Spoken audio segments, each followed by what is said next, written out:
Assalamualaikum warahmatullahi wabarakatuh. Baik, jumpa lagi bersama Pak Wisnu yang tidak asing lagi dalam dunia pendidikan. Hari ini kita akan membahas yaitu pendidikan kewarganegaraan khusus untuk kelas 9. Pada pertemuan yang kedua ini kita akan membahas materi bab baru yaitu tentang materi dinamika perwujudan Pancasila sebagai dasar negara.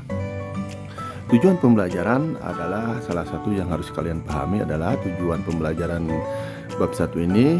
Bapak mengharapkan kalian bisa mempunyai rasa syukur sebagai wujud Pancasila sebagai dasar negara, menunjukkan sikap bangsa akan tanah air sebagai perwujudan nilai-nilai Pancasila, mengamati dinamika yang terjadi di masyarakat, dan merancang dan melakukan penelitian sederhana terkait dengan peristiwa dan dinamika yang terjadi di masyarakat.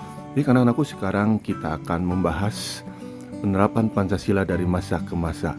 Pada awal kemerdekaan Indonesia, yaitu ada tahun 1945 sampai 1950, Pancasila mendapat banyak tantangan baik dari pihak luar maupun dari pihak dalam. Dari pihak luar itu terutama dari pihak Belanda, dan dari dalam itu terutama dari masyarakat Indonesia itu sendiri yang menginginkan adanya perubahan terhadap Pancasila. Baik anak-anakku yang berbahagia, sekarang Bapak akan menggambarkan upaya-upaya yang dilakukan dari masyarakat Indonesia tersendiri yang ingin merubah Pancasila sebagai dasar negara. Ini yang dikenal dengan upaya-upaya pemberontakan yang dilakukan terhadap Negara Kesatuan Republik Indonesia. Yang pertama adalah pemberontakan PKI, Partai Komunis Indonesia. Ini telah terjadi pemberontakannya dua kali. Yang pertama adalah di Madiun dan yang kedua adalah dengan peristiwa G30 SPKI. Pertanyaannya, apakah PKI, Partai Komunis Indonesia itu bertentangan dengan Pancasila? Jelas sekali sangat bertentangan. Dalam salah satu ajaran komunis itu adalah tidak percaya adanya Tuhan. Maka secara otomatis ini sangat bertentangan dengan sila pertama, yaitu ketuhanan yang Maha Esa.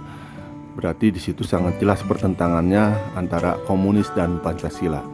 Dan yang kedua adalah pemberontakan DITI di Jawa Barat dan Jawa Tengah. DITI adalah Darul Islam, kalau TII-nya adalah Tentara Islam Indonesia yang ingin merubah Pancasila dengan dasar-dasar agama. Yang ketiga adalah APRA, Angkatan Perang Ratu Adil, yang dipimpin oleh Westerling. Ada juga Andi Ajis dan ada pemberontakan RMS. Itulah gambaran salah satu pemberontakan, upaya-upaya yang ingin merubah Pancasila menjadi sebagai dasar negara. Baik anak-anakku, nah sekarang kita akan Bapak jelaskan yaitu berdasarkan Undang-Undang 1950, Presiden berfungsi sebagai kepala negara dan menjadi bagian dari pemerintah. Namun tanggung jawab pemerintah berada di tangan Perdana Menteri bersama Perdana Menteri. Jadi ketika tahun 1950 Indonesia telah menjadi sebuah negara dengan sistem parlementer yang menjadi kepala negaranya adalah Perdana Menteri ketika itu. Baik, Bapak akan menjelaskan pada tahun 1950 sampai 1959 Indonesia tadi dikatakan menjadi negara dengan sistem parlementer.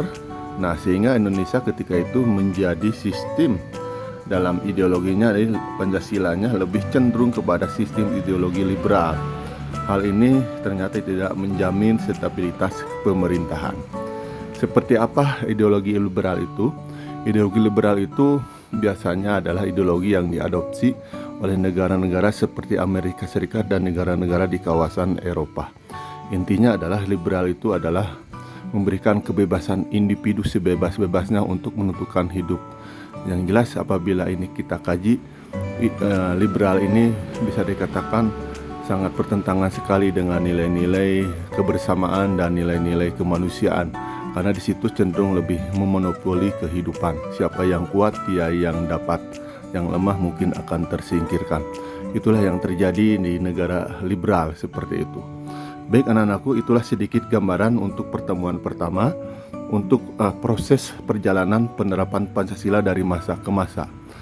Kita jumpa lagi pada pertemuan ketiga. Silakan kalian untuk latihan silakan buka LKS lalu kerjakan.